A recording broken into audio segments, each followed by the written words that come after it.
We're here in the Gilbert area, and there are some heaving cracks in this floor. As you can tell, we've stitched it together and put our cementitious material in the crack. There's nothing you can put in that crack that's going to hold your house up, but the stitches are going to hold this slab and this slab together better. But what the issues are is the moisture on the outside of this home is slightly settling the exterior perimeter foundation and causing this lift and this heave from the outside to the interior floor. So we want to stabilize these two separated slabs here by using a floor stitching method.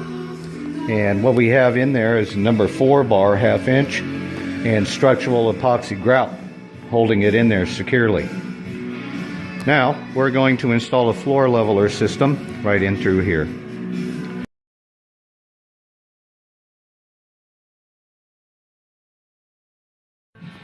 Here we are back on the project. We've finished putting our floor leveler down on top of the floor.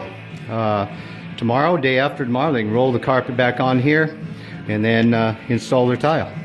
For more information about floor leveling, grinding, and stitching interior floors, commercial and residential, contact James at 602-418-2970, or you can always go to concreterepairman.com for more information. Thanks for watching and have a great day.